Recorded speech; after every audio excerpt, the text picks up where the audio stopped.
Good evening, one and all. We welcome you all to the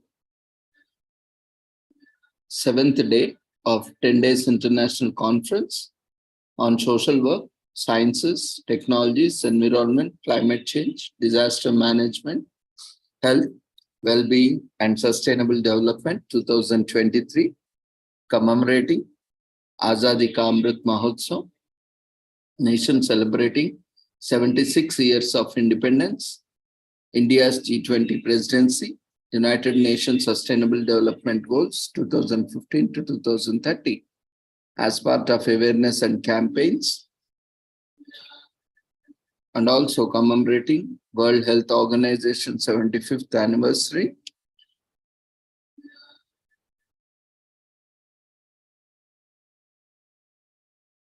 and 4th National Social Work Week 2023, in collaboration with Sri Holistic Health Foundation India and Sri Research Institute Center for Arts, Sciences and Wellbeing, and International and National Multidisciplinary Fraternity. So before we start our sessions, let's take the blessings of Almighty.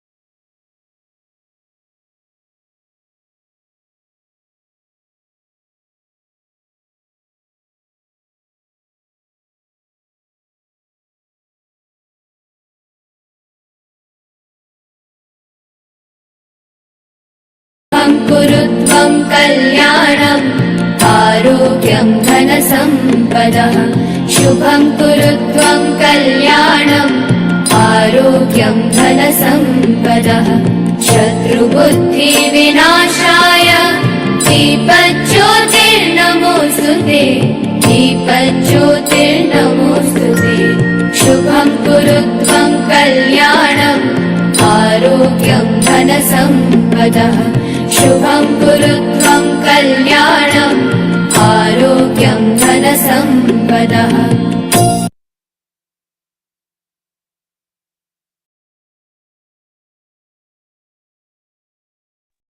With the blessings of Almighty, we shall continue with today's sessions.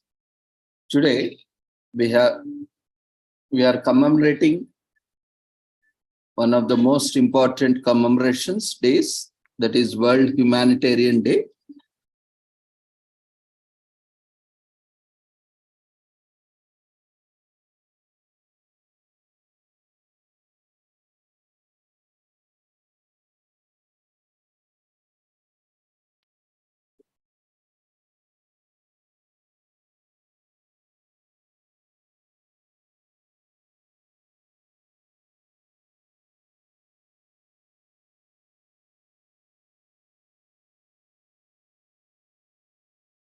In 2022, 444 aid workers were attacked, 116 were killed, 143 were wounded, and 185 were kidnapped as per United Nations. Of the aid workers who died, 96% were national staff and 4% were international expatriate staff. More than half, that is 47%, were staff of national NGOs. Most of the violence took place in South Sudan, Mali, and Myanmar.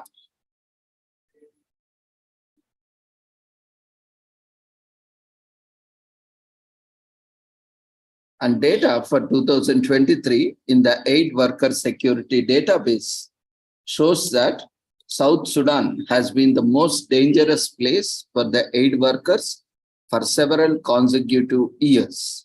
Sudan is a close second as of 17th August 2023.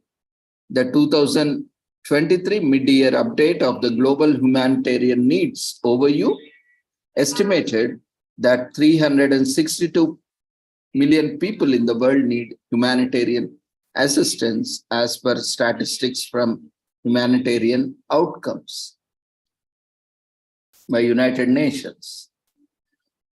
This year, our World Humanitarian Day campaign brings together the global humanitarian community to mark the 20th anniversary of the attack of UN headquarters in Baghdad, Iraq, and to show our unwavering commitment to deliver for the communities we serve, no matter who, no matter where, and no matter what.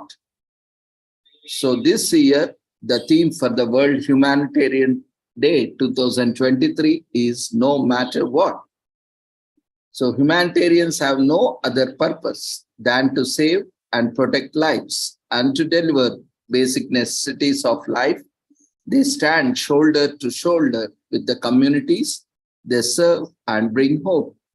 On 19th August, we come together to honor humanitarians around the world who strive to meet ever-growing global needs. No matter the danger or the hardship, humanitarians venture deep into the disaster-stricken regions and on the front lines of conflict, strive to save and protect people in need. Humanitarians are united by a shared mission to save and protect lives. They will never compromise on the humanitarian principles and always strive to make the best decisions for the people they serve. However, humanitarian work is difficult and dangerous, but we don't give up on our commitment to overcome the challenges and deliver life-saving assistance to the people in need, no matter what. Our core principles are humanity, impartiality, neutrality, and independence.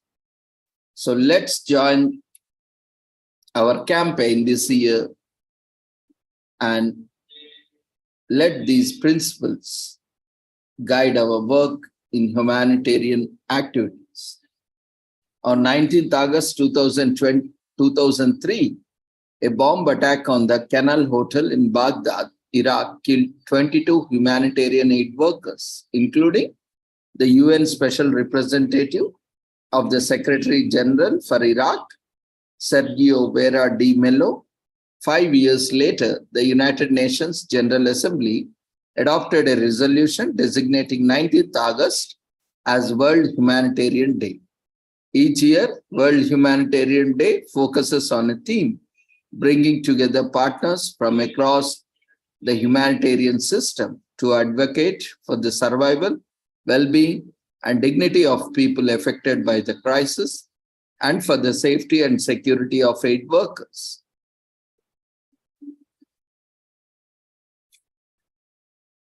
For this year's World Humanitarian Day, we show the importance, effectiveness, and positive impact of humanitarian work. And World Humanitarian Day is a campaign by the United Nations Office for the Coordination of Humanitarian Affairs, in short known as OCHA. One of the purposes the United Nations, as stated in its charter, is to achieve international cooperation in solving international problems of an economic, social, cultural, or humanitarian character. The UN first did this in the aftermath of the Second World War on the devastated continent of Europe, which it helped to rebuild. The organization is now relied upon by the international community to coordinate human relief operations due to natural and man-made disasters in areas beyond the relief capacity of the national authorities alone. In 2021, 235 million people will need humanitarian assistance and protection. This number has risen to 1 in 33 people worldwide, a significant increase from 1 in 45 at the launch of Global Humanitarian Overview 2020, which was already the highest figure in the decades. The UN and partner organizations aim to assist 160 million people, most in need across 56 countries, and will require a total of $35 billion to do so.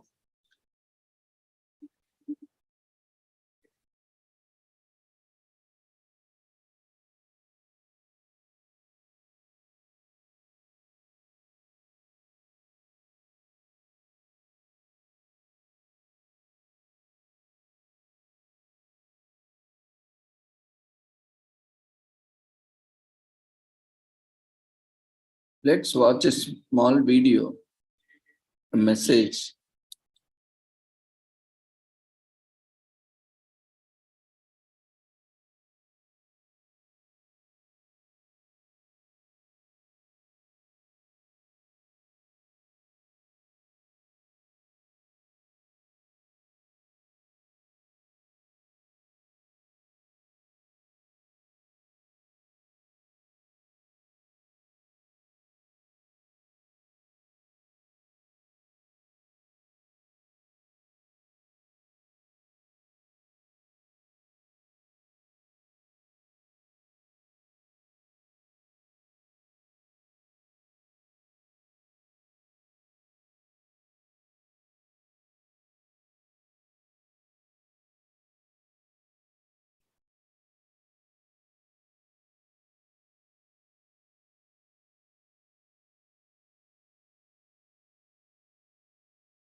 This year's World Humanitarian Day marks the 20th anniversary of the deadly attack on the Canal Hotel in Baghdad. On that dark day, we lost 22 colleagues, including Special Representative Sérgio Vieira de Melo. That tragedy marked a change in the way humanitarians operate. Because today, although humanitarians are respected around the world, they may also be targeted by those who would do them harm.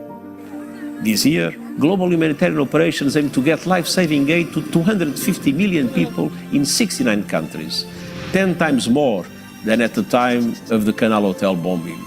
Sadly, funding is far off track. As crises multiply, it is unacceptable that humanitarians are being forced to reduce aid to millions of people in need. Other challenges have also multiplied over the past 20 years. Rising geopolitical tensions, a blatant disregard for international humanitarian and human rights law, deliberate assault and disinformation campaigns, humanitarianism itself is now under attack. But these tests have made the global humanitarian community stronger. Humanitarians, who are mostly national staff working in their own countries, are even closer to the people they serve. They are finding new ways to venture deeper into disaster-stricken regions and closer to the front lines of conflict, driven by a single purpose: to save and protect lives. On this World Humanitarian Day, we salute the courage and dedication of humanitarian aid workers everywhere, and we reaffirm our full support for their determined and life-saving efforts across the world. We celebrate their unwavering dedication to serve all people in need, no matter who, no matter where, no matter what. Thank you.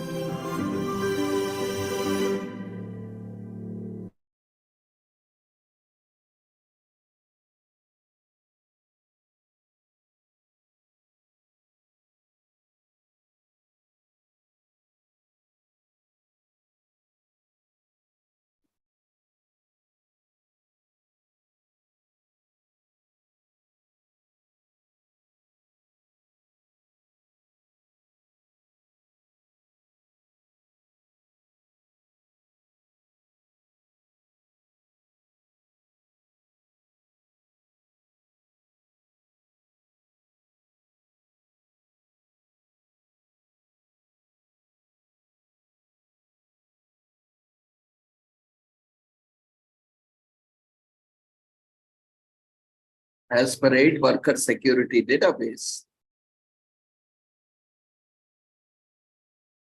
if we compare the 3-year average and 2022 and 2023, till date, the total 3-year average for the fatalities are 125. In 2022, it's 160. And 2023, till date, which are yet to be verified because it is still the year is going on, are 62. And when it's coming to kidnapping, the average is 3-year average is 142. And in 2022, it was 185 cases. And in 2023, till now, it was 34. And when coming of wounding of aid workers, the 3-year average was 196. And in 2022, it was 143. And 2023, till now, it is 89. This is across the world.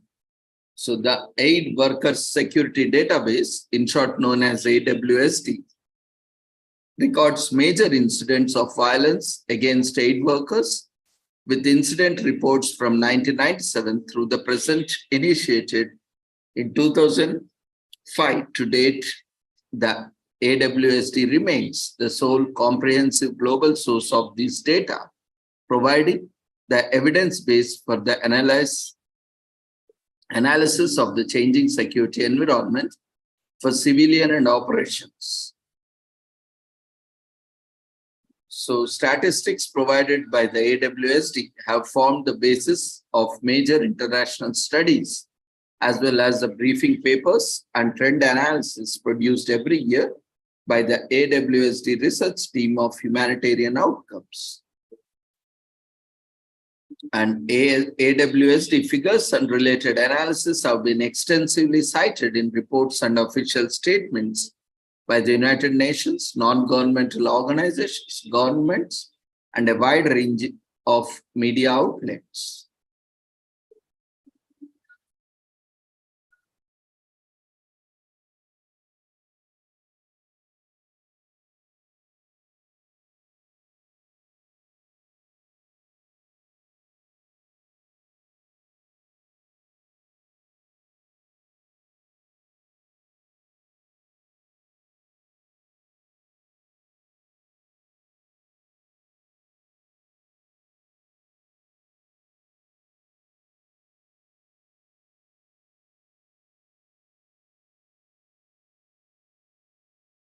The recent report, which was released in 2021, Aid Worker Security Report, 2021, Crime Risks and Responses in Humanitarian Operations.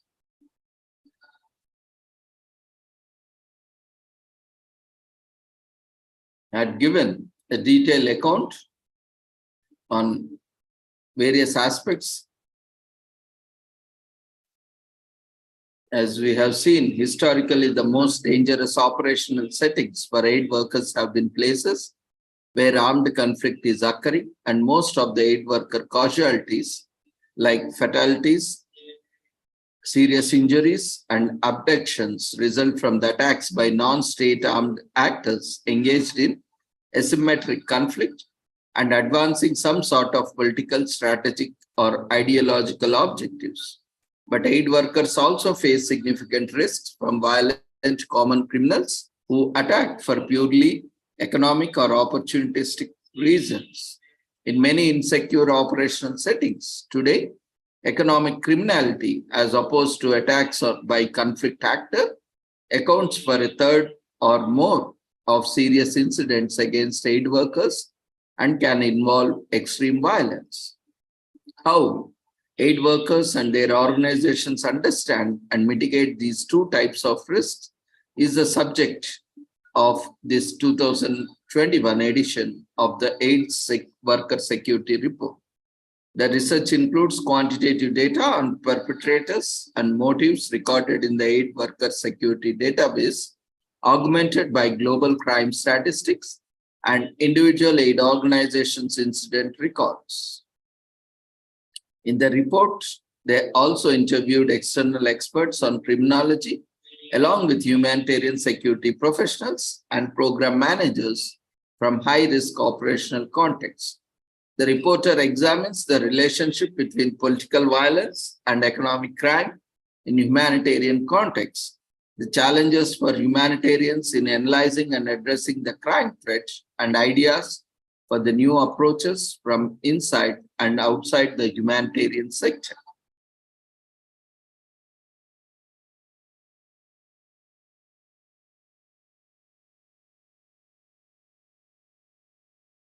The Global Humanitarian Overview 2023 mid-year update as of 18th June 2023.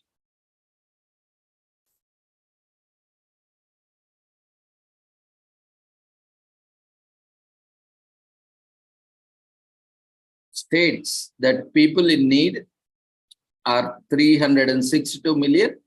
People targeted is 249 million. And there are 43 appeals and a total requirement of US dollars 54.8 billion. And interagency appeals funding is around 10.7 billion.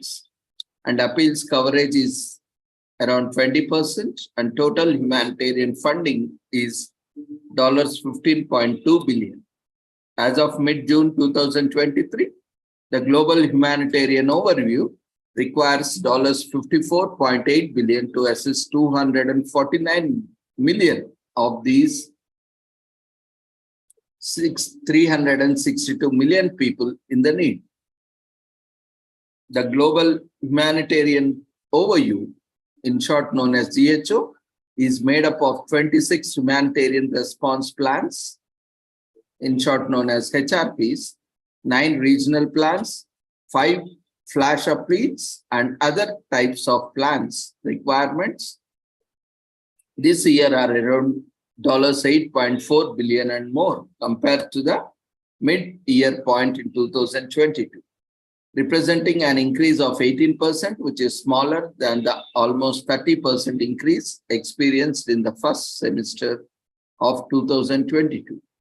Donors have provided $10.7 billion as of mid-year for the GHO plans, which represents 20% of the total required this year. This is same as the 20% coverage in both mid-June of 2021 and 2022. However, the coverage of plans in the GHO varies widely. 25% out of 43 interagency response plans, 58% are currently funded below the global average of 20%.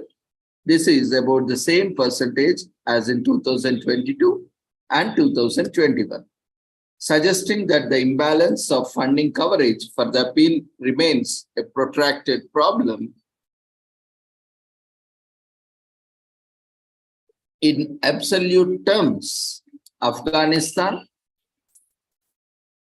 $950 million, Ukraine, $600 million, and Syria, $60 million have been seen the sharpest decreases in funding compared to the same last year. Conversely, the following plans have seen increases in both absolute funding and the coverage compared to the same last year.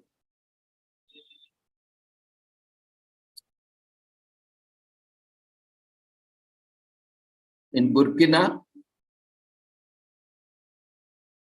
Faso, Burundi, DRC, El Salvador, Haiti, Mali, Mozambique, Myanmar, Niger, Nigeria, Somalia, and South Sudan. The gap between financial requirements and resources currently stands at $43 billion, the highest ever.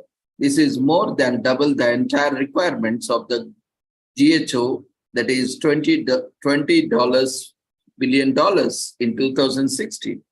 An additional $4.4 billion of humanitarian funding has been channeled outside the GHO, bringing total to humanitarian funding to $15 billion.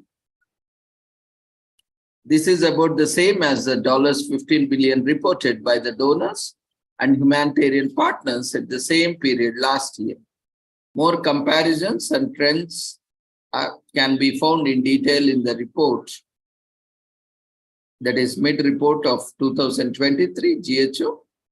As always, trends at mid-year are indicative, and situation in countries and regions can fluctuate due to unforeseen disasters or the deterioration of existing crises. As per the UN Office for the Coordinator of the Human Affairs,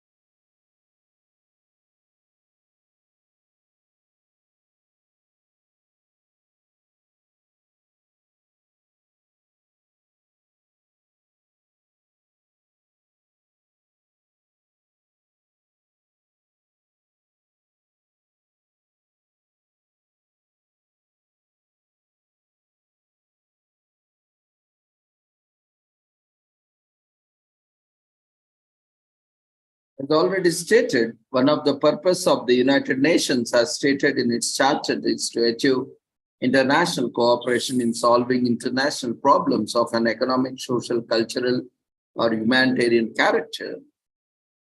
The UN first did this in aftermath of the Second World War on devastated continent of Europe, which it helped to rebuild. The organization is now relied upon the international contribution to coordinate humanitarian relief of emergencies due to natural and human-made disasters in areas beyond the relief capacity of national authorities alone.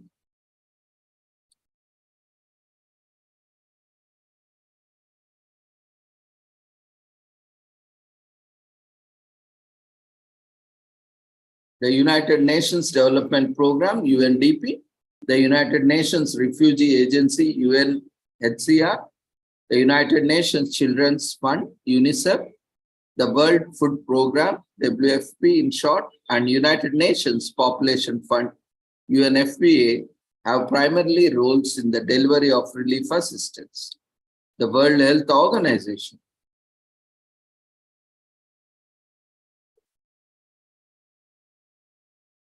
coordinates the response to the humanitarian health emergency agencies.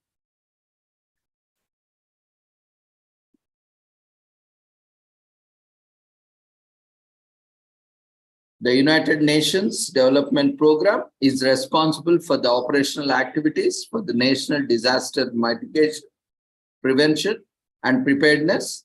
When emergencies occur, UN resident coordinators coordinate relief and rehabilitation efforts in the national level.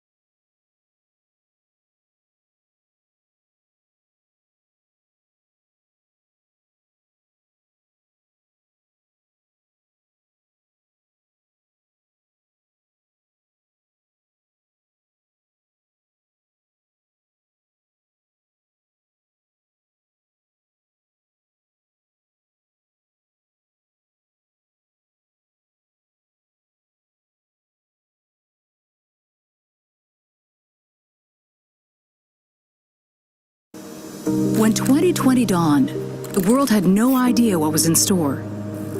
As the virus spread, people carried on, flying in planes, shopping in busy markets, and crowding into sports arenas, restaurants, and theaters. On March 11th, the World Health Organization declared a global pandemic, and busy cities became still.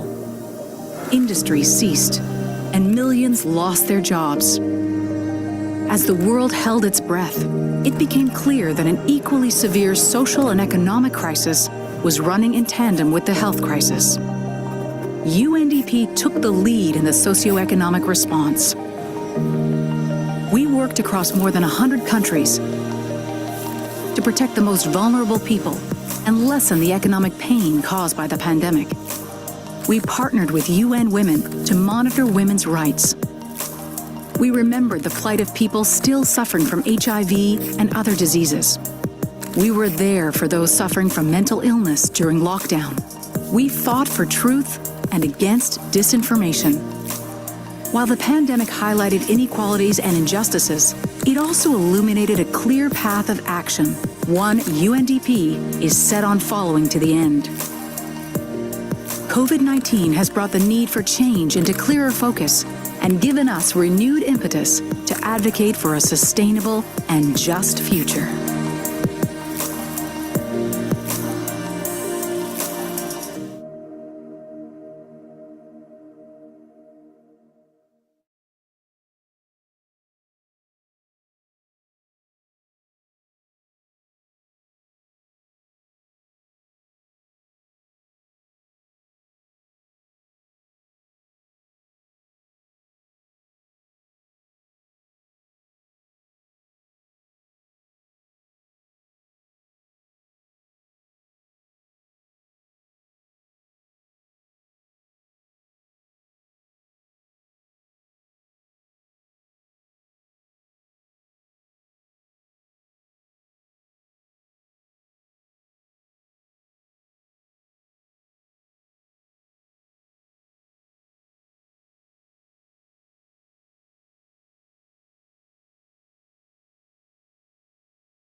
The UN Refugee Agency, UNHCR, emerged in the wake of World War II to help Europeans displaced by that conflict.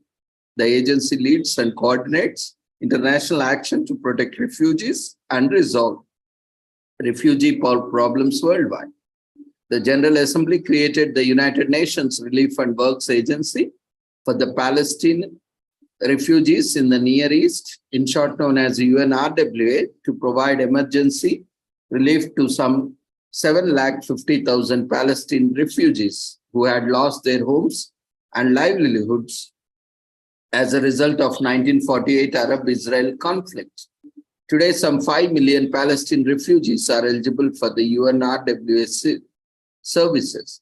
The UN General Assembly hosted a high-level meeting on 19 September 2016 to address large movements of refugees and migrants with the aim of bringing countries together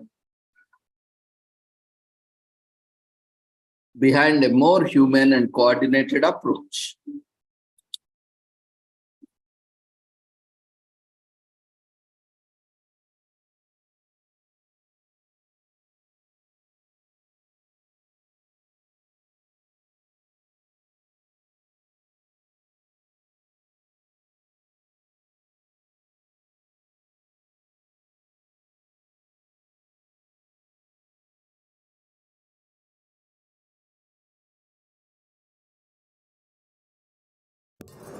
What you need to be warm. A baked potato of a winter's night to wrap your hands around or burn your mouth. A blanket knitted by your mother's cunning fingers or your grandmother's.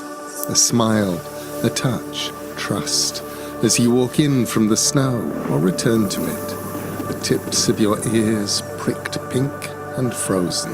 The tink, tink, tink of iron radiators waking in an old house, to surface from dreams in a bed burrowed beneath blankets and comforters. The change of state from cold to warm is all that matters, and you think, just one more minute snuggled here before you face the chill. Just one. Places we slept as children, they warm us in the memory. We travel to an inside from the outside, to the orange flames of the fireplace or the wood burning in the stove. Breath ice on the inside of windows to be scratched off with a fingernail, melted with a whole hand. Frost on the ground that stays in the shadows, waiting for us. Wear a scarf, wear a coat, wear a sweater, wear socks, wear thick gloves. An infant as she sleeps between us. A tumble of dogs, a kindle of cats and kittens.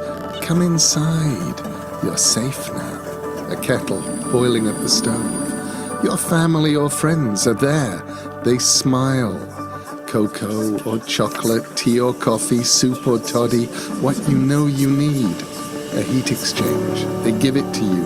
You take the mug and start to thaw. While outside, for some of us, the journey began as we walked away from our grandparents' houses, away from the places we knew as children, changes of state and state and state, to stumble across a stony desert or to brave the deep waters, while food and friends, home, a bed, even a blanket become just memories. Sometimes it only takes a stranger in a dark place to hold out a badly knitted scarf, to offer a kind word, to say we have the right to be here, to make us warm in the coldest season. You have the right to be here. You have the right to be here.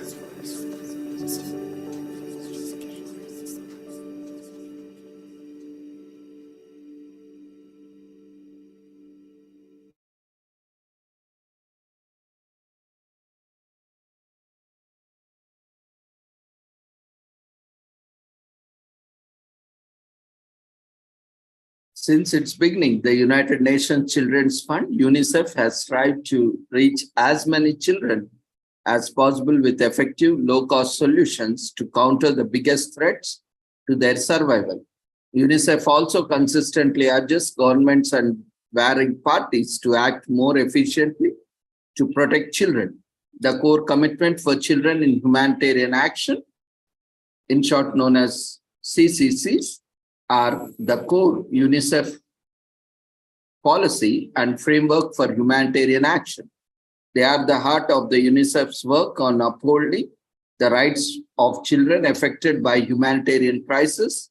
The CCCs promote equality, transparency, responsibility, and results-oriented approach to enable predictable and timely collective humanitarian action.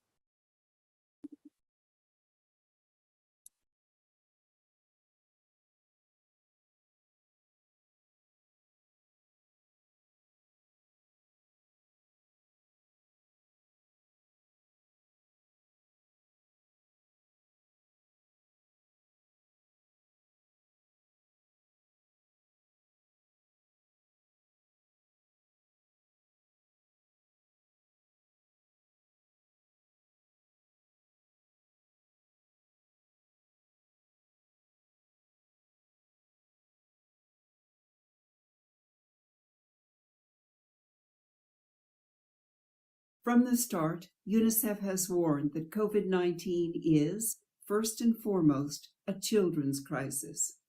Overburdened systems and pandemic restrictions are upending the essential services upon which they rely, from health and education to water, sanitation, hygiene, and nutrition. To take just two examples. At their peak, school closures disrupted learning for 91% of the world's students, and appallingly, an estimated 6.7 million children could suffer from wasting because they're not getting the nutrition they need.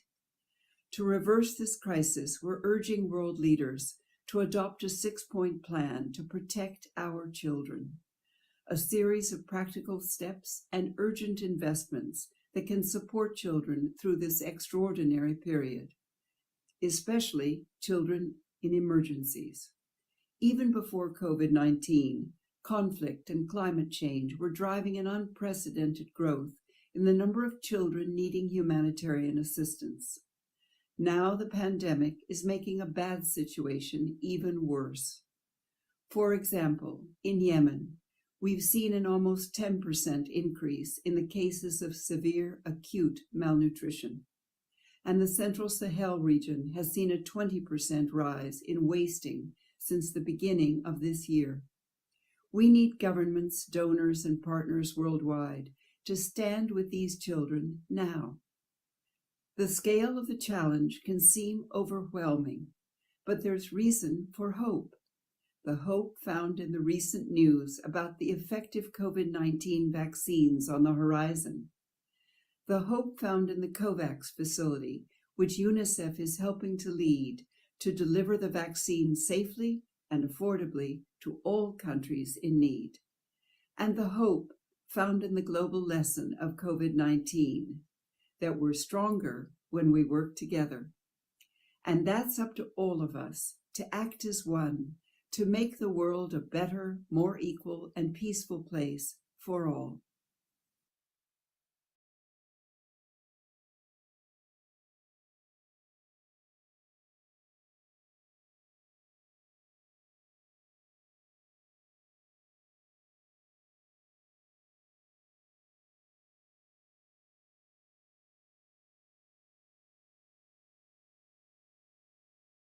UNFPA, the Sexual and Reproductive Health Agency, provides humanitarian assistance in all regions with a focus on meeting the health and protection needs of the women, girls, and young people. They provide life-saving sexual and reproductive health services and supplies, services, and coordination for the prevention and response to the gender-based violence, along with integrated services for mental health and psychosocial support, and cash and voucher assistance. The World Food Programme provides relief to the millions of people who are victims of the disasters. It is the responsibility for mobilizing food and funds for transport for all large-scale refugee feeding operations managed by UNHCR. The Food and Agriculture Organization of the United Nations, which is in short known as FAO, is often called on to help farmers re-establish production following floods, outbreaks of livestock diseases, and similar agencies. FAO Global Information and Early Warning System issues monthly reports on the world food situation. Special alerts identified for governments and relief organizations, countries threatened by food shortages.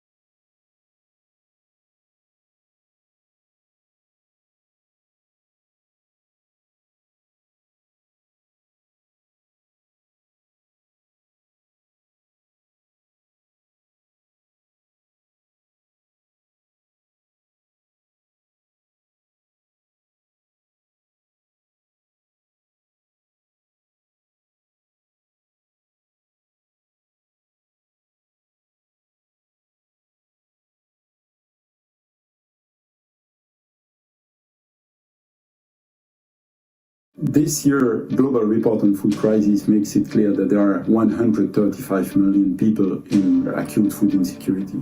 It's clear that COVID-19 pandemic will impact those most vulnerable people.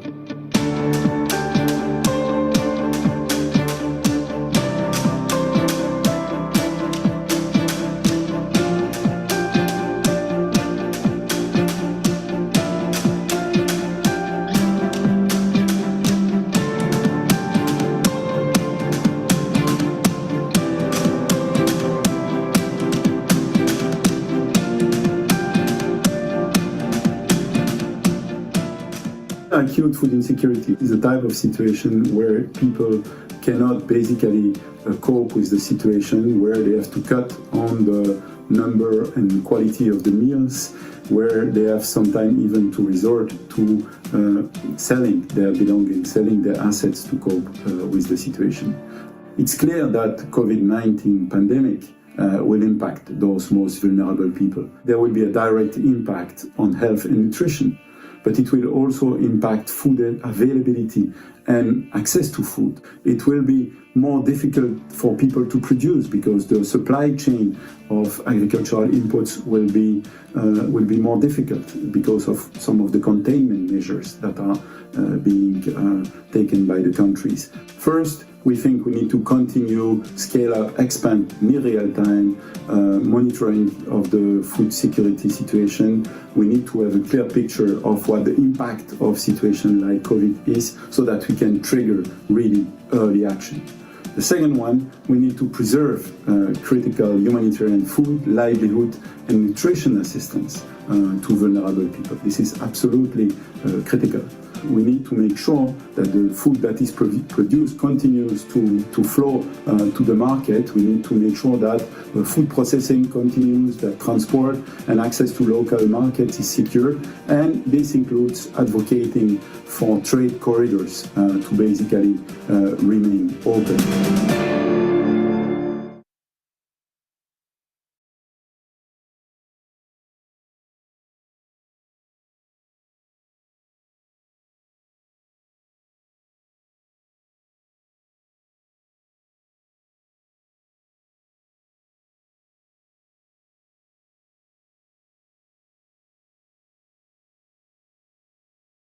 World Health Organization, WHO coordinates the international response to the humanitarian health emergencies of all kinds, ranging from disease outbreaks to the conflicts to the natural disasters.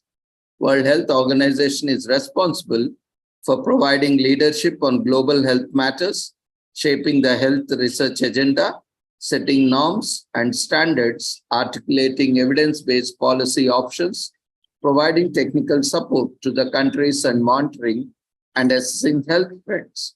In the 21st century, health is a shared responsibility, involving equitable access to essential care and collective defense against transnational threats.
All these organizations together as an UN entity or entities deliver humanitarian aid. Do you know where these entities are located? Office for the Coordination of Humanitarian Affairs, in short known as OCHA, is based at the UN headquarters in New York City. The Office for the Coordination of the Humanitarian Affairs, OCHA, part of the UN Secretariat, has regional and country offices in the West and Central Africa, the Middle East and the North Africa, Asia and the Pacific, Southern and Eastern Africa, Latin America, and the Caribbean, and humanitarian advisory teams in many countries. World Food Programme, WFP, headquarters in Rome, Italy, and has various locations in Africa, America, Asia and the Pacific, Europe and Central Asia, and the Middle East. UNDP, United Nations Development Programme, is headquartered in the New York City and has locations in Africa, America, Asia and Pacific, Europe and Central Asia, and the Middle East. United Nations Refugee Agency, UNHCR, is headquartered in Geneva and has its locations in Africa, Asia and Pacific, Europe, and the Middle East and Northern Africa. The United Nations Children's Fund, UNICEF, is headquartered in New York City, USA, and has locations in Africa, America, Asia and the Pacific, Europe and Central Asia, and Middle East. United Nations Population Fund, UNFPA, is headquartered in New York City, USA, and the Humanitarian Response Divisions is in Geneva, Switzerland, and UNFPA works in more than 150 countries globally with 6 regional offices at Arab states, Cairo, Egypt, Asia and Pacific, Bangkok, Thailand, East and Southern Africa, Johannesburg, South Africa, Eastern Europe and Central Asia, Istanbul, Turkey, Latin America and the Caribbean, Panama City, Panama, West and Central Africa, Dakar, Senegal.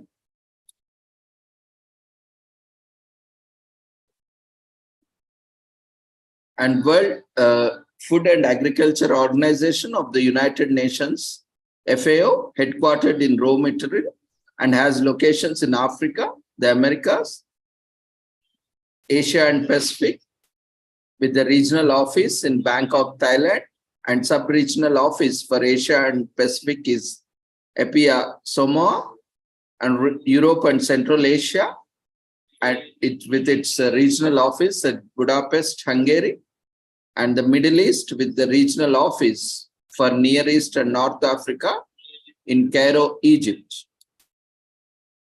United Nations Relief and Works Agency for Palestinian Refugees in the Near East, in short known as UNRWA, is headquartered in Amman, Jordan, has locations in Amman, also works with Gaza Strip, the West Bank, Lebanon, and Syria. World Health Organization is headquartered in Geneva, Switzerland, with its locations in Africa, America, Asia and Pacific, with regional office for Southeast Asia in New Delhi, India, and regional office for the Western Pacific in Manila, Philippines, and Europe and Central Asia, and the Middle East,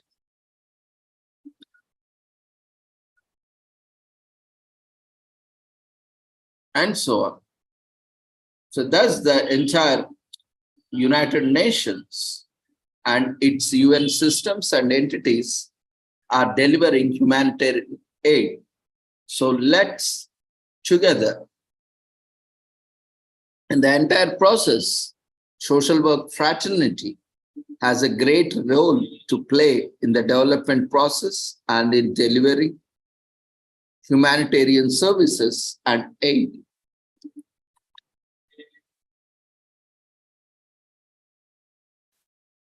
So on this day of World Humanitarian Day, no matter where,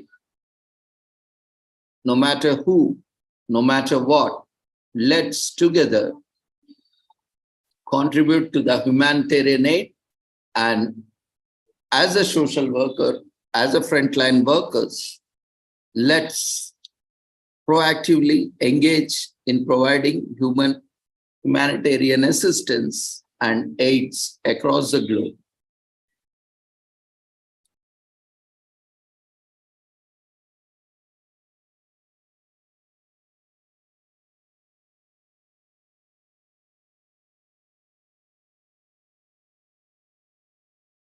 And this is not a single man task.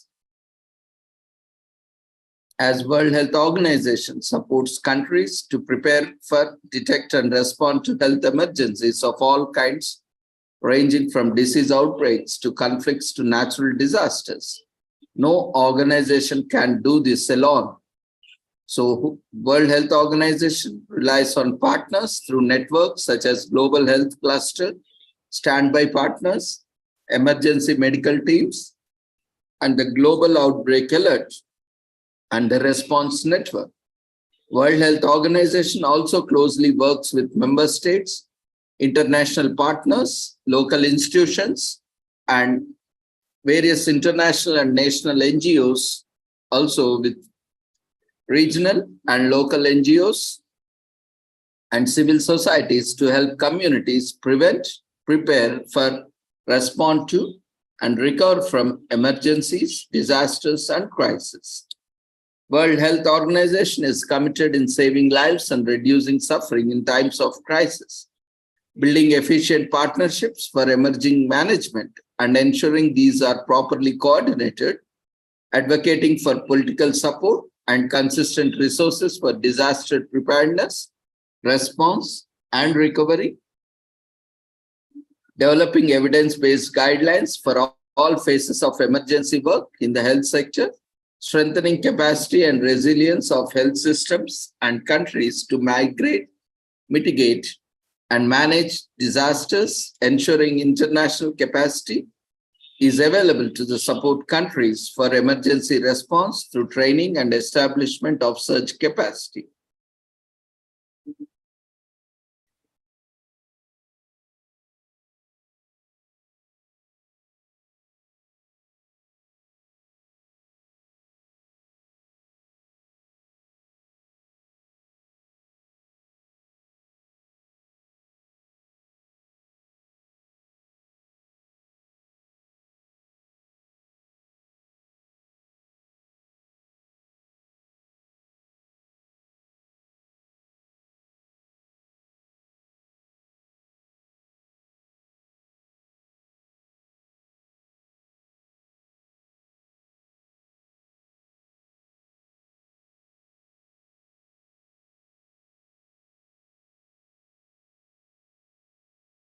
So social workers can play an effective role as a humanitarian aid worker and has a lot of scope in humanitarian aid. As an occupation, though humanitarian aid worker isn't an extremely popular profession, simply put, there can be never enough humanitarian aid workers out there. Every year, millions of people need humanitarian assistance across the world as a result of disasters, both natural and human-made. World Humanitarian Day reminds us of increasing need for humanitarian workers who can give selflessly of their time and resources.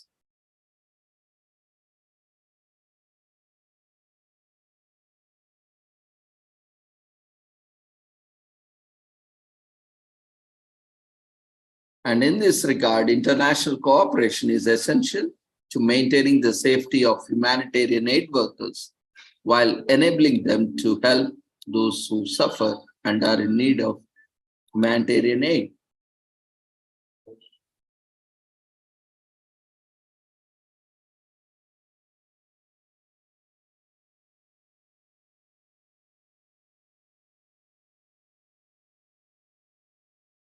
Today,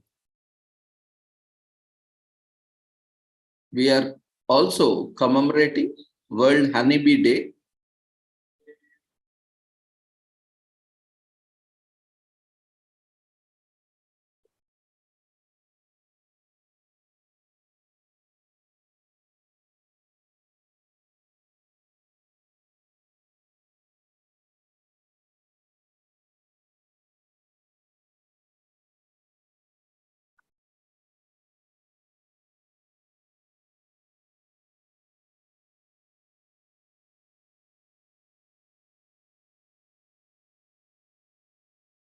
Do not get confused by World Bee Day, which is commemorated on 20th May.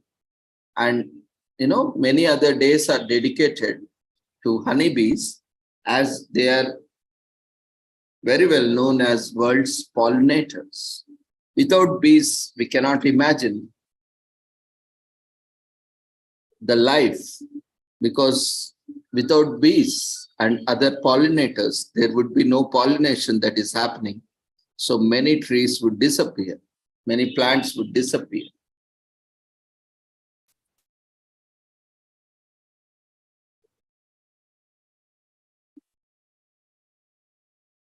So there are more than 20,000 different bees or species of bees all over the world.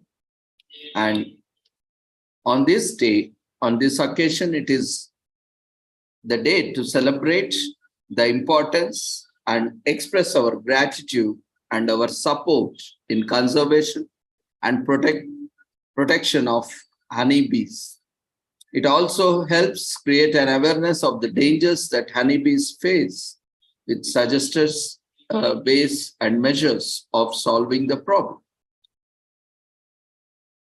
So the first World Honeybee Day was held in 2009. And since then, it has grown in popularity, as is this day is intended to promote beekeeping, but it also exposes a lot of about honeybees.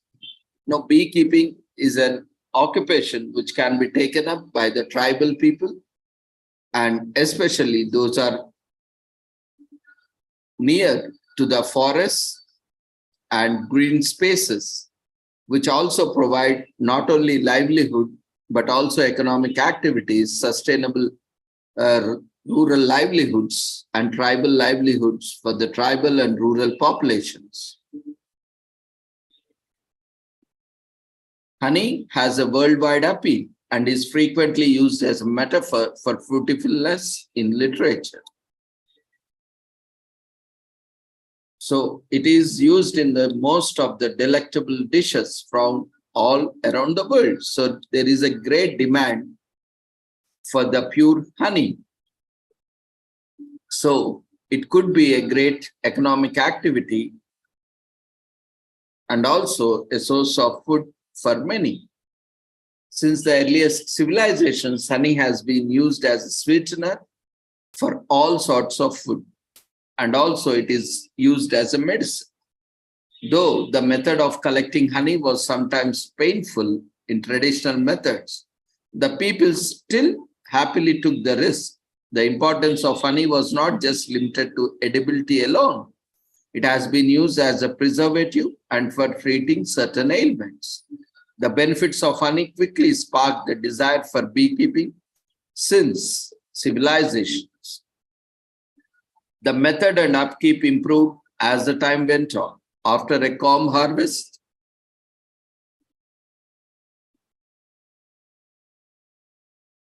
there were many people who discovered a way to keep the hive going.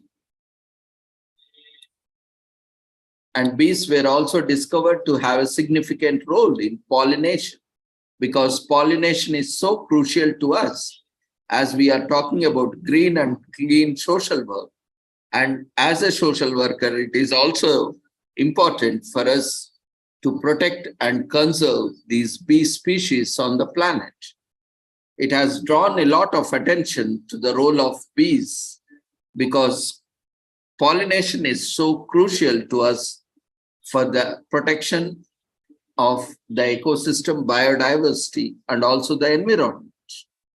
So this day, especially particularly World Honeybee Day, is a day dedicated to raising awareness and creating awareness, and also in taking action towards the bees' numerous advantages and protection and conservation initiatives.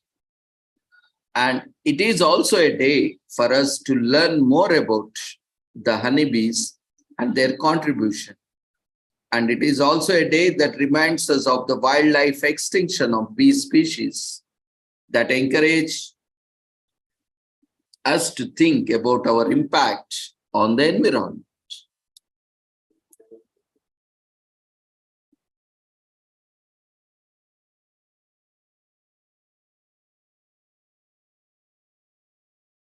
So you can become a beekeeper if you have a passion, or if you would like to take up beekeeping as a hobby or as a profession.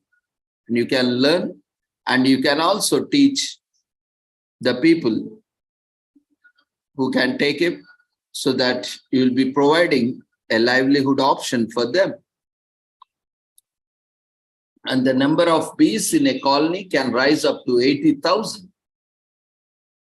That's huge number of bees in a colony. And honeybees only sting when their colony is threatened.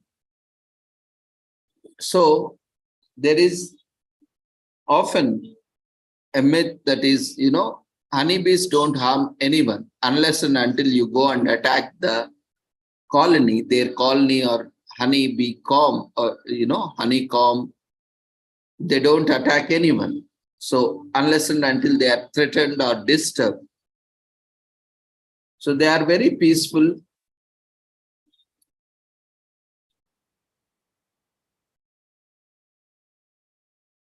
and harmless creatures, unless, for that matter, even if you are threatened, you will also kill someone or harm someone. Then what that poor bees will do? Definitely, even a cat also, or a dog also, if you try to threaten, it will bite you. It will hurt you. In similar way, the human beings have been notorious criminals, creatures on the planet, which trouble all the species on the planet. No such species have taken the credit of such a, notorious species on the planet, none other than human beings. They bother everything on the planet, and they destroy or started destroying everything on the planet. So now, how to contribute to the bees? You can decorate your garden with nectar plants. This will attract bees, which will harmlessly come for the nectar and take nectar and make more colonies and produce more honey. You can always learn a lot about honeybees and also educate on how you can assist in conservation of bees. And of course, there is no better day to appreciate many delicacies that are embellished with the honey. And it is fun also to enjoy the delicacies with family and friends, at the same time bringing awareness on the importance of bees and honey, and how it is important to keep the honeybees going. Honey is widely and effectively used to treat several ailments and has several health benefits. Honey is considered one of the best natural sweeteners for beverages and other foods. Several delicacies are baked or cooked with honey and is a natural ingredient and a natural sweetener. Nectar affects the flavor of the honey because bees eat on different types of nectar plants. Honey has a variety of flavors based on the plants the bees eat. When honey is well preserved, it can remain edible for thousands of years. So that has a very long shelf life if preserved and can last for a very long time. It is important to understand the importance of bees in our ecosystem, on this day, let's take our responsibility towards our bees. When bees visit our flowers to get nectar, they also pollinate. So this day encourages us to attract more bees and make your garden blossom. And there are so many delicacies made with honey.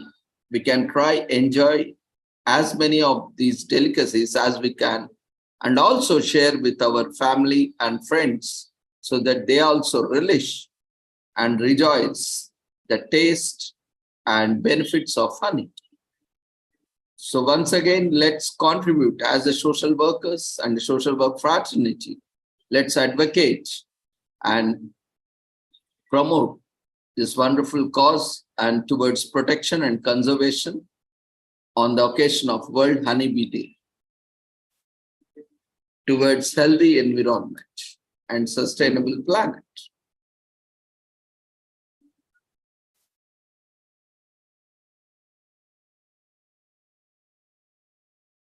Today is also commemorated as International Homeless Animals Day. And as part of One Health, the planet cannot be healthy unless and until the plants are healthy, animals are healthy, and human beings are healthy. So One Health approach, which focuses on plant health, animal health, and human health, because these three are closely interrelated.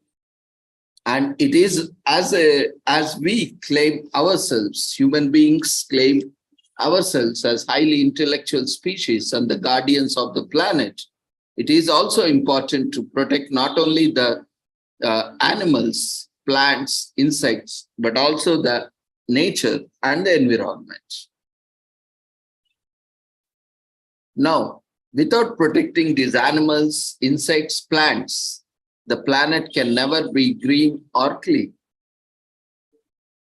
So, on this occasion, the International Society for the Animal Rights has introduced this International Homeless Animals Day to spread awareness about the pet overpopulation and has done meaningful work since, including saving the millions of lives.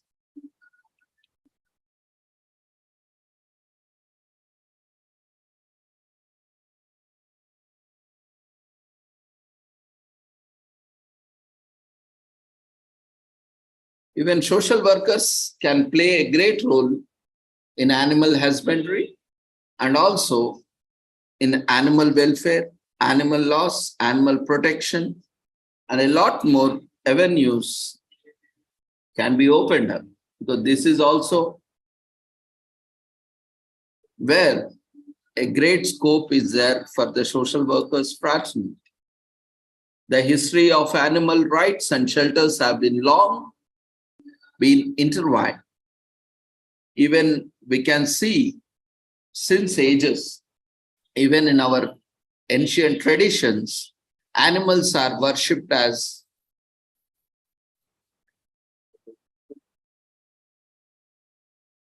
equal as gods and goddesses. And we see even in various cultures like Hinduism, we see a lot of animals are treated at par with the gods, and many gods even adopted animals as their vehicles. Though literally it doesn't mean a vehicle, but they have adopted species, many species, and they have taken care and protected them, and they have, designated them. So that's how, the entire species on the planet have been protected as the divinity has been imbibed on them, in them.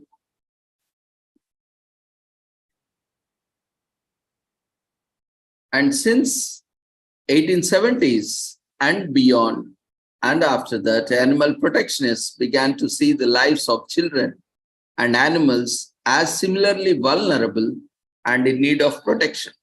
the SPCAs and the anti-cruelty laws began to be established. Though animals were defined as property, cruelty was still an offense. The 20th century saw increased protection given to the house pets, such as dogs and cats, while animals that were slaughtered for working animals still received no protection. Dogs and cats received even more attention from the social justice movements of the 1960s and 1970s, when animal welfare groups like the ASPCA focused heavily on adoption, fostering, and prevention of animal suffering. These same goals and guiding values remain prominent in animal shelters and animal rights. Even groups today, as people continuously fight for better legal and physical protections for our furry friends. In 1986, the passage of the Georgia Animal Protection Act provided for the licensing of the kennels, animal shelters, pet stores, and stables, and was the first legislation to demand a minimum standard of care for the animals housed in these facilities. Even in India, we have Prevention of Cruelty Act, which is an umbrella act which protects all kinds of cruelty towards the animals. This includes abuse, mistreatment, and neglect also.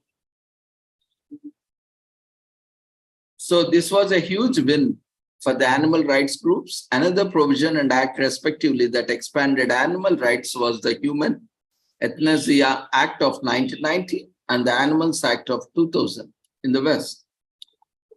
Though there is no governmental organization in the United States to oversee animal shelter regulation, nationally, there are approximately 5,000 independently operated animal shelters in the nation. Most of these shelters changed their focus in 1990s, shifting from being temporary animal repositories to proactively helping control the homeless pet population and promoting pet adoption. Shelters often respond to cat overpopulation with volunteers to conduct TNR programs in which they trap, neuter, and return cats and dogs to where they were found. This greatly reduced both overpopulation and burden on the shelters. In 1992, the International Society for Animal Rights conceived International Homeless Animals Day, in short known as IHAD, which has only grown in popularity by year. ISAR offers events, organizes various events from dog walks to adopt-a-thons to animal blessings on this day, and many volunteers participate. It is not just limited to this day, especially we see these kind of days are celebrated in the West to promote business and, improve sales and all these things. But it is not just limited to one day, but though this day is dedicated, it reminds at least once in a year that we have to think about it, we have to work about it, and we need to have a thought and action about it. Today and every day, we all can be a voice for the homeless animals and help mitigate their suffering.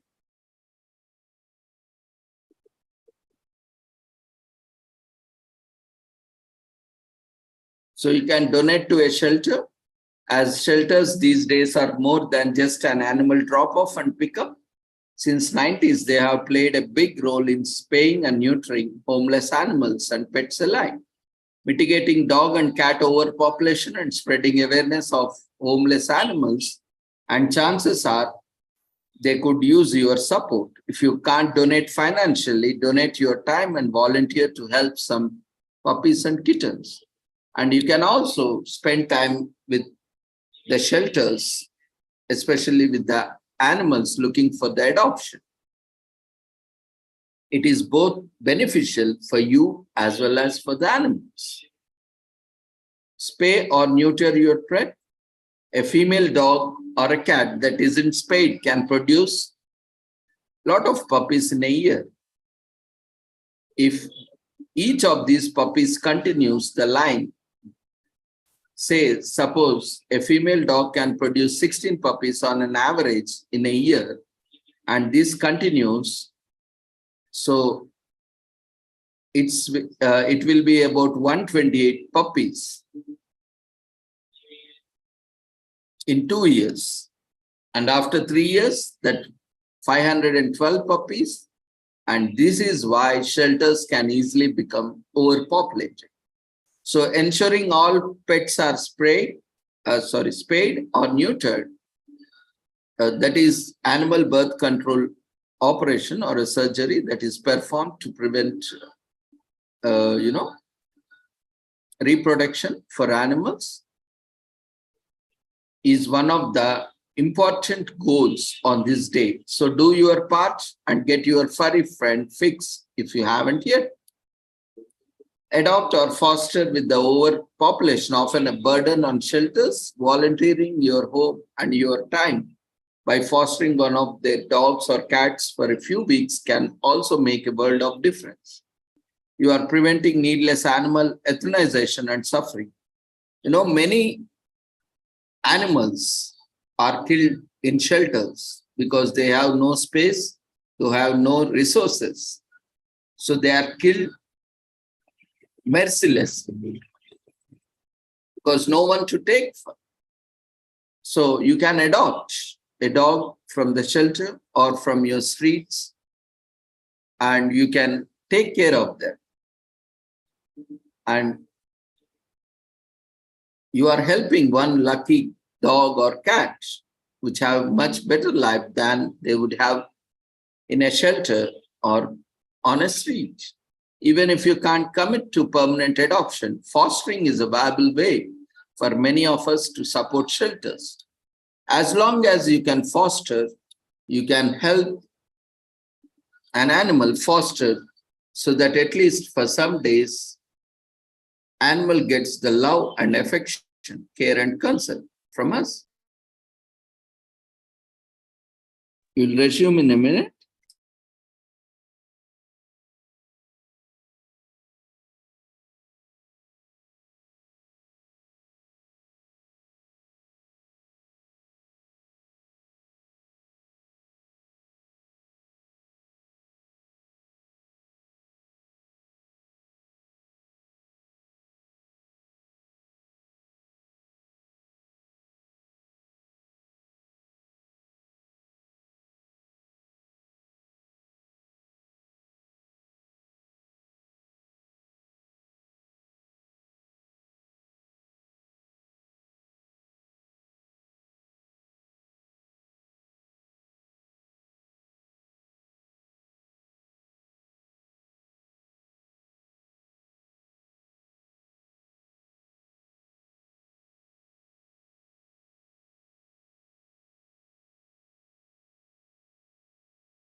And it is estimated that 6.5 million companion animals are brought to the US shelters every year, and it is a pretty even split that 3.2 million cats and 3.3 million dogs.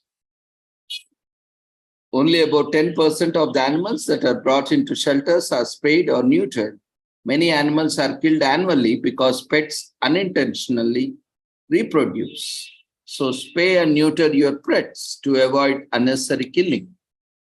An estimated 25% of all dogs that enter local shelters are actually purebreds, and not all ones. So you can adopt, even if you are looking for a breed it, you can adopt from the shelters.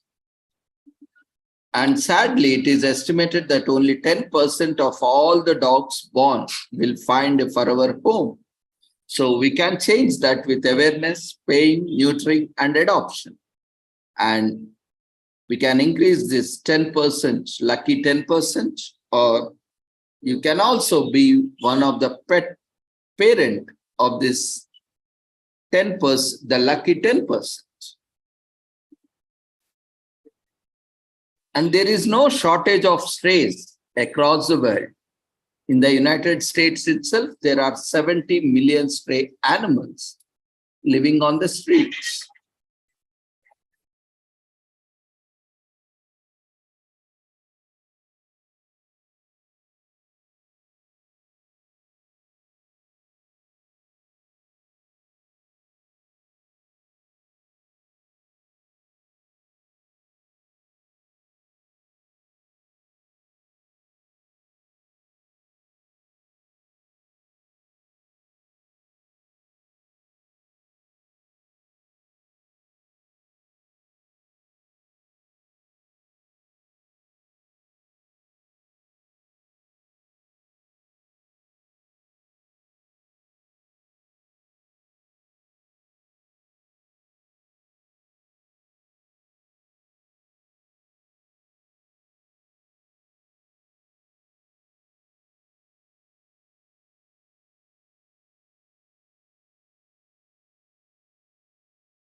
So shelters do great work for the homeless animals, but they need money for food supplies and more space for the strays that they bring in.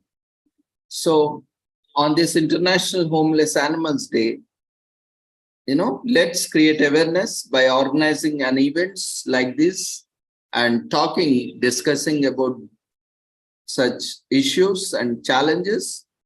And or simply, if you cannot contribute in cash, this all we can do, spread the word. And if you can support, every rupee, every cent, every pice counts. So try to contribute. Even not in cash, you can buy some food and take it and feed them. And in the end, these shelters are on the front lines of the homeless animal epidemic, and financial support raised on this day on this occasion is invaluable. And one of the guiding goals of this day is to give homeless animals a voice. Their suffering is so often silent and unseen, so raising awareness to their plight and just how many lovable creatures experience homelessness every day is essential. There is no better way to clear out the shelter than adopting. One of the many adoption-centered events for this day is yearly Adopt-a-thon, which occurs in many locations. So we love the efforts they put in placing trays in good homes, and this work makes great strides towards making space in shelters for more strays and mitigating their suffering. Social workers can play a great role, in creating awareness and also organizing and helping the NGOs in, and also supporting and contributing and offering their services to these animal shelters, and also in organizing ABC drives, and also working towards animal protection and working in the cases where there is animal abuse, animal cruelty, and so on.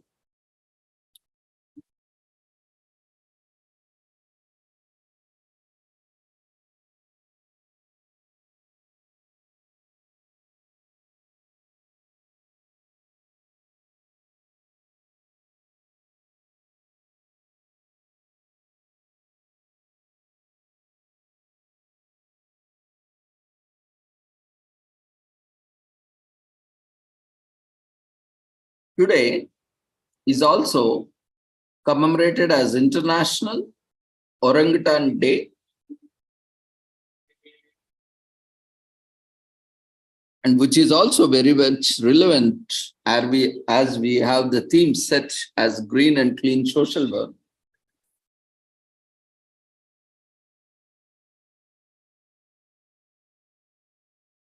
As on this International Orangutan Day is a day to show our support for orangutans.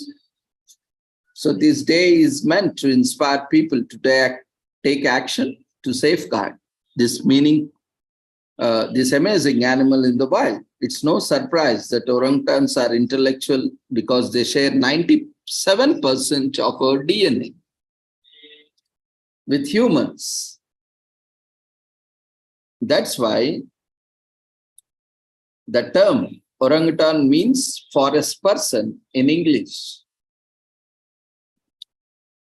So the exact year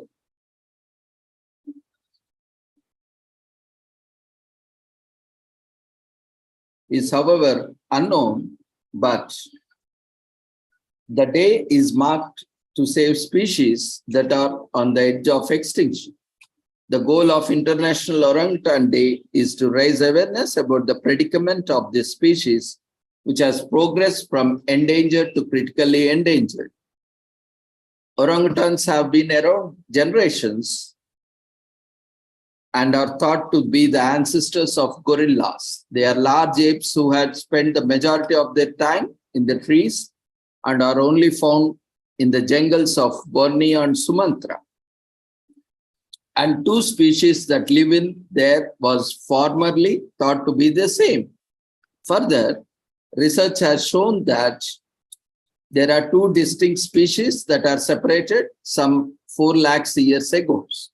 Orangutans have enormous arm lengths that reach about 7 feet from tip to tip, which is impressive given that only stand about 5 feet above the ground.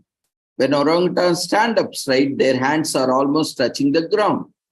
Their long arms complement their arboreal lifestyle, letting them move from one tree to other and construct shelters from the canopy's massive leaves. Because orangutans spend 90% of the time in the treetops looking for the food, deforestation is highly damaging to them. Orangutans are mostly herbivores, but omnivore orangutans will eat bark, insects, and even meat if it is available, but are quite rare. And again, it depends on the availability of food, because they adapt to whatever is available for their survival. The tropical rainforest has been destroyed due to farms' improper management. Furthermore, the farmers consider the orangutans to be the nuisance and either kill them or burn the forest down. There have only been 20,000 survivors since 2006, but there should be more now as a result of deforestation, which is the fundamental cause of such a tiny number of orangutans' survival. And if it continues, the big apes will become extinct sooner.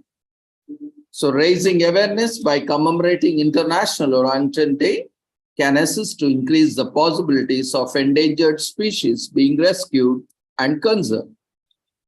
Unfortunately, humans are the greatest threat to the survival of not only just orangutans, but the entire species on the planet, including human beings.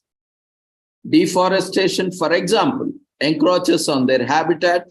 In addition, illicit hunting claims the lives of 3,000 orangutans and various wildlife species every year. Some wildlife specialists believe that orangutan will become extinct in the wild over the next 50 years or even less. Though several organizations are working to conserve orangutans, the Center for Orangutan Protection, the Sumatran Orangutan Society, the Orangutan Project, Orangutan Outreach, and the Human Society are few of these organizations working for the protection and conservation of orangutans and other animals.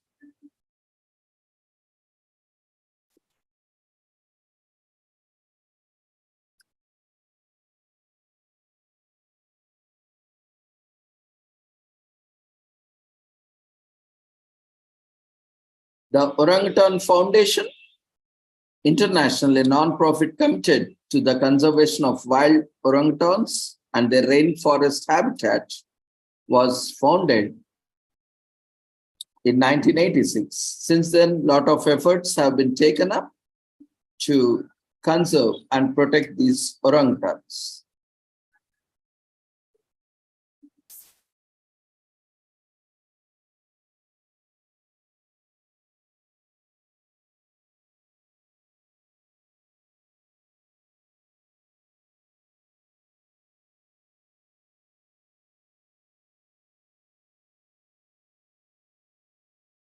Established by 1986 by Dr. Birut Mary Galdikas, Orangutan Foundation International, in short known as OFI, supports the conservation, protection, and understanding of orangutans and their rainforest habitats in Borneo, while caring for and rehabilitating ex-captive orangutans for release back into the wild.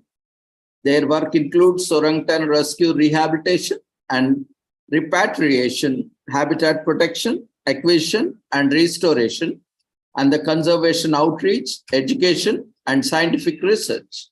They have protected 1.5 million acres of rainforest habitat and saved hundreds of captive and orphaned orangutans from death or dire life in captivity, giving them a second in the wild.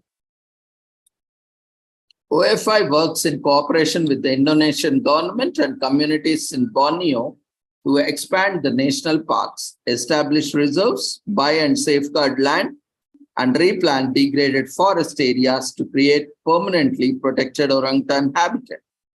They create awareness about their plight of an orangutan and other wildlife species through local and global outreach education programs.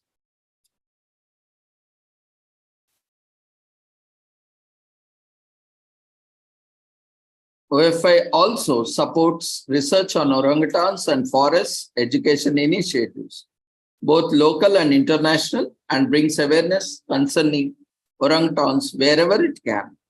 It is profoundly committed to the welfare of all orangutans, whether captive, ex-captive, or wild.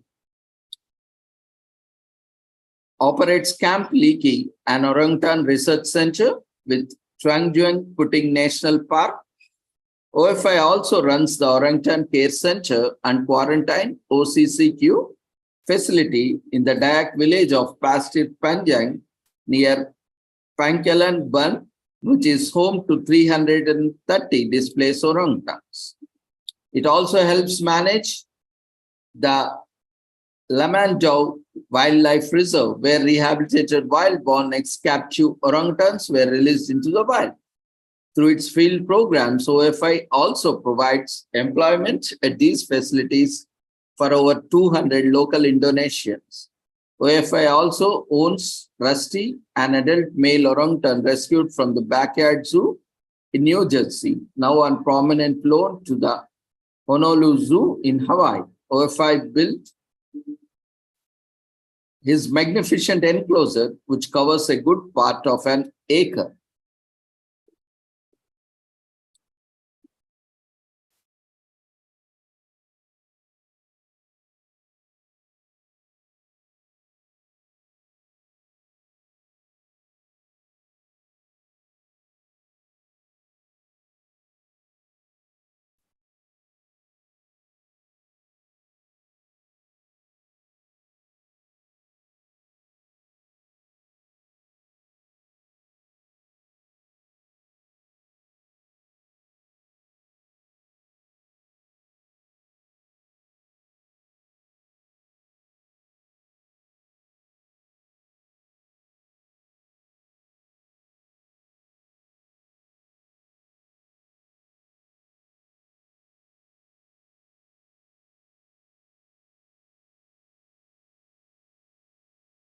Orangutans are known as forest gardeners because they aid in seed dispersal. They eat the tree's fruit and the seeds fall to the ground and the forest expands.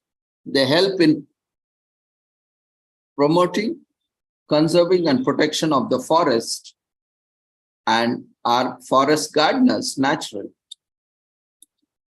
And the Tapanili orangutan is the most endangered of the great apes, with fewer than 800 individuals remaining. Orangutan attacks on humans are almost unheard of.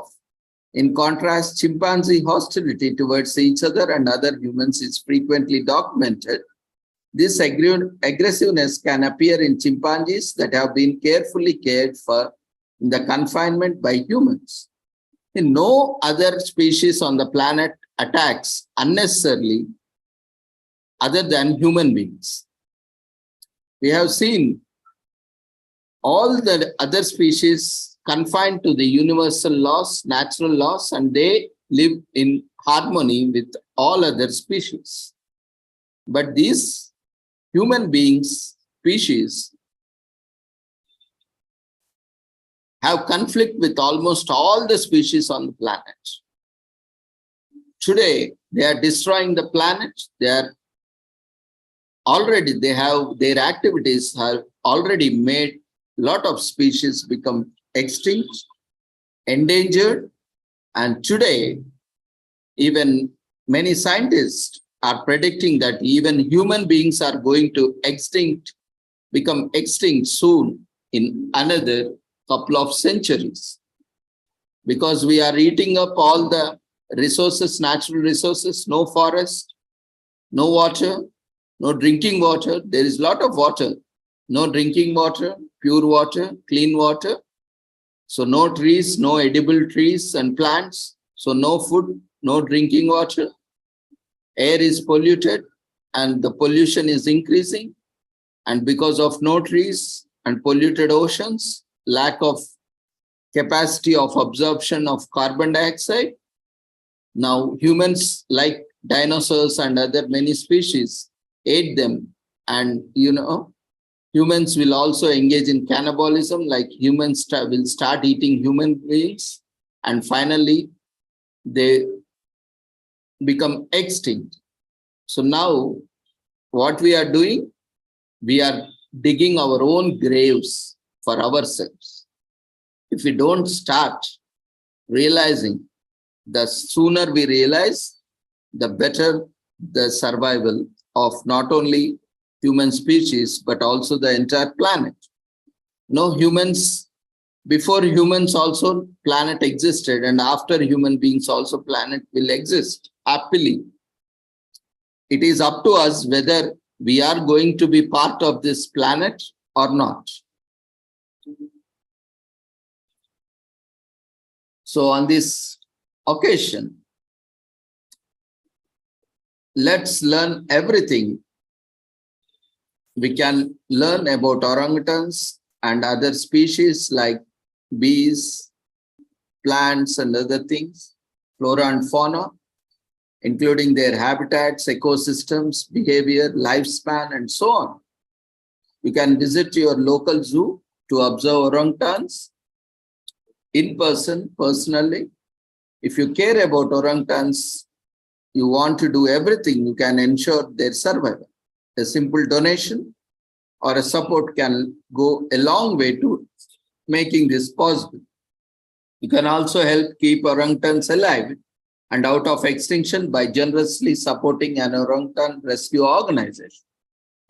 And like we are creating online awareness, share your ideas and information you have gathered with your loved ones, and you can even initiate online petitions or online and offline advocacy awareness programs in order to help protect them.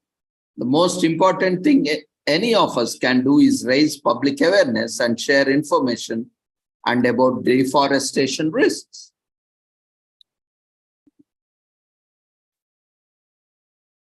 And there are some interesting facts. A hairy crimson ape swaying from branch to branch is a beautiful green Indonesian forest. Has been seen by the natives of Borneo and Sumatra, were first seen in Indonesia, and we share 97% of the DNA with orangutans, making them one of the humanity's most closest relatives, and they are the humans of the forest. These intriguing apes have relatively long lives. They can live up to 50 to 60 years in captivity and 30 to 40 years in the wildlife. Unlike other big apes such as chimps, gorillas, and bonobos, orangutans do not prefer to live in groups. A female will typically have a baby or two, whereas males prefer to be alone. A male can reach 7 feet from fingertip to fingertip with his arms, and they have a huge arm span. They are interesting. Orangutans exhibit some astonishing behaviors, and discoveries are being found all the time. We can learn about their natural behavior in the wild, eventually led to the adoption of conservation policies targeted at conservation orangutans and allowing them to remain happily in their natural habitat. Orangutans, like us, are apes, although they are great apes' closest distant relatives. They are just roughly 14 million years between us. This is a split second in evolutionary terms. When you gaze into the eyes of an orangutan, it might be even more difficult to pinpoint what it is that divides them from humans. The International Union for the Conservation of Nature classed orangutans as critically endangered in 2016. They are more vulnerable than ever before and rely on us to care about their safety. So let's take a pledge for the greener and a greener environment and planet to conserve the flora and fauna and work towards the protection and conservation of different species.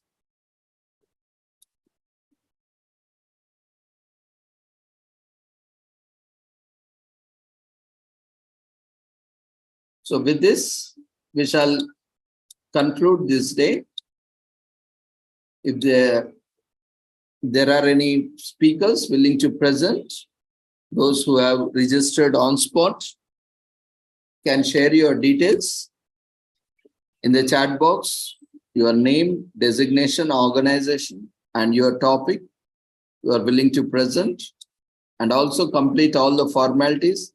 He has been watching different flyers of various events, and there will be also proceeding coming up after the conclusion of this series of events. So we request you to complete all the formalities so that your details are printed in the proceedings in a proper manner.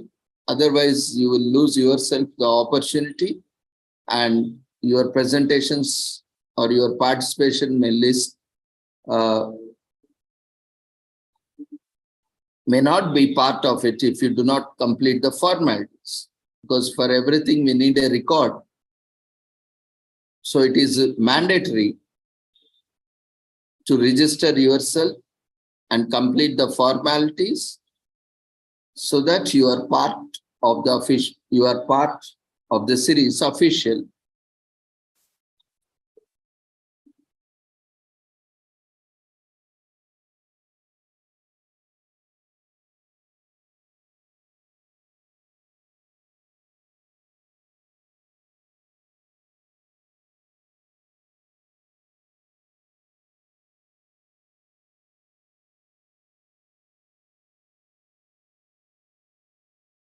So tomorrow we will take it up, the presentations. So we request everyone to fill the feedback form.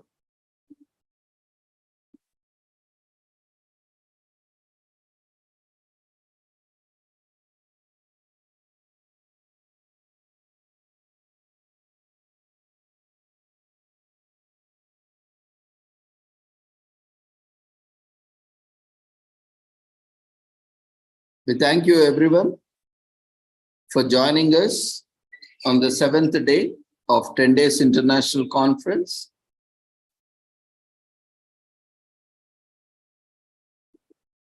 And we request everyone to share this information to your friends and colleagues so that they can also benefit by participating.